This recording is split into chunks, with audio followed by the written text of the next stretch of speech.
தஞ்சையில் பர்மா பஜாரில் பர்மாவில் இருந்து வந்த அகதிகளின் வாழ்வாதாரத்துக்காக கடைகளை அமைத்துக் கொள்ள கடந்த 1986ஆம் ஆண்டு தமிழக அரசு அனுமதி அளித்தது. இந்த பஜாரில் தற்போது 106 கடைகள் உள்ளன. இதற்காக வியாபாரிகள் ஆண்டுக்கு வருவாய்த்துறைக்கு தலா ரூபாய் 12,000 வரை தரை வரியும், மாநகராட்சி நிர்வாகத்திற்கு கட்டிட வரியும், இது தவிர தொழில் வரியும் செலுத்தி வருகிறார்கள். இந்த நிலையில் இங்குள்ள கடைகள் அழகி குளத்துக்கான நீர் வழித்தடத்தில் இருப்பதாகவும், அதனால் கடைகளை காலி செய்து மாற்றும் இடத்தில் அமைத்துக் கொள்ளுமாறு வியாபாரிகளிடம் மாநகராட்சி நிர்வாகத்தினர் அறிவுறுத்தி வந்தனர். இது தொடர்பாக இரு தரப்பினருக்கும் இடையே பேச்சுவார்த்தை நடைபெற்று வந்தது. இந்த நிலையில் பர்மா பஜாரில் உள்ள கடைகளை இடிப்பதற்காக மாநகராட்சி அதிகாரிகள் பொக்லின் இயந்திரம் லாரியுடன் நேற்று காலை வந்தனர். இதனை பார்த்த வியாபாரிகள் அனைவரும் கடைகளை அடைத்துவிட்டு வாகனங்களை முற்றுகையிட்டு போராட்டத்தில் ஈடுபட்டனர். அப்போது முற்றுகை போராட்டத்தில் ஈடுபட்டவர்களில் சிலர் திமுக கொடிகளின் ஏந்தியபடி பங்கேற்றனர். இதுகுறித்து தகவல் அறிந்ததும் அங்கு ஏராளமான போலீசார் குவிக்கப்பட்டது. இது தொடர்பாக வியாபாரிகளிடம் போலீசார் பேச்சுவார்த்தை நடத்தினார்கள். பின்னர் சாலையை மறித்து நிறுத்தப்பட்டிருந்த பொக்லின் இயந்திரமும் லாரியும் அகற்றப்பட்டன. இதுகுறித்து பர்மா பஜார் வியாபாரிகள் கூறுகையில் 36 ஆண்டுகளாக முறையாக வரி செலுத்தி கடைகளை நடத்தி வருகிறோம். இந்த நிலையில் இக்கடைகளை காலி செய்து தருமாறு மாநகராட்சி ஆணையர் கூறினார்.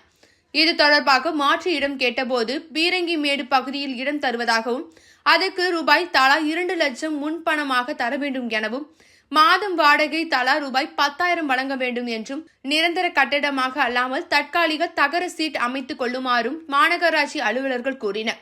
இதற்கு நாங்கள் ஒப்புக்கொள்ளாத நிலையில் இப்போது திடீரென வந்து முன்னறிவிப்பு இன்றி காலி செய்யுமாறு கூறுகின்றார்கள். இதனால் இதை நம்பி வாழும் 1000 குடும்பங்கள் வாழ்வாதாரத்தை இழந்து மீண்டும் அகதிகளாகும் சூழ்நிலைக்கு தள்ளப்பட்டுள்ளோம். எனவே அண்ணா சிலை அருகில் பாதுகாப்பாக உள்ள இடத்தில் ஒதுக்கீடு செய்து கொடுத்தால் நாங்கள் இந்த இடத்தை காலி செய்து மாற்றிக் கொள்வதற்கு தயாராக இருக்கிறோம். அல்லது இதே இடத்தை கொடுத்து அதுக்கு என்ன வாடகை நிர்ணயித்தாலும் நாங்கள் செலுத்துவதற்கு தயாராக உள்ளோம் என்றார்.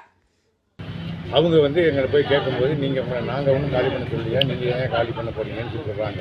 திரும்ப கலெக்டர்கிட்ட கேட்டால் கலெக்டர் நான் ஒன்றும் உங்களை காலி பண்ண சொல்லுவேன், நீங்கள் ஏன் அது பண்ணுறீங்கன்னு சொன்னாங்க. அதோட இவங்க ரொம்ப டார்ச்சர் கொடுத்து எங்களை காலி பண்ண சொல்லி ஒரே பிரச்சனை பண்ணிட்டு இப்போ மாற்று இடமாவது கொடுங்க, நாங்கள் போகிறோம் அப்படின்னு கூட சொல்லி பார்த்தோம். மாற்று இடத்த கொடுக்கறதுக்கு அந்த பீரங்கி மேடு பக்கத்தில் இருக்கிற இடத்த காட்டி ஒரு இடத்துக்கு ஒரு கடைக்கு 10 இடத்துக்கான 2 லட்ச ரூபா அட்வான்ஸ் கொடுக்கணும், மாதம் 10,000 ரூபா வாடகை தரைக்கு மட்டும் கொடுக்கணும் அப்படின்னு நீங்கள் போகணும் அப்படின்னு சொல்லி கேட்டாங்க. அதுக்கு நாங்கள் ஒத்துக்கல.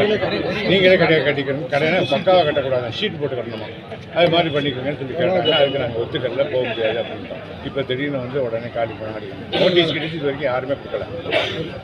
ராஜ்லேருந்து கொடுக்கல, இதுல இருந்தும் கொடுக்கல. வேற மாற்று இடம் அவங்க எந்த இடமா பார்த்து நல்ல இடமா கொடுத்தாங்கன்னா ஆனந்த பவன் எழுத்தாப்புல எந்த ஒரு பேப்பரையும் கொடுக்கவே கிடையாது. தபால் மூலமா எதுவுமே கொடுக்கல. நாங்க உங்களுக்கு தபால் கொடுத்தோம்.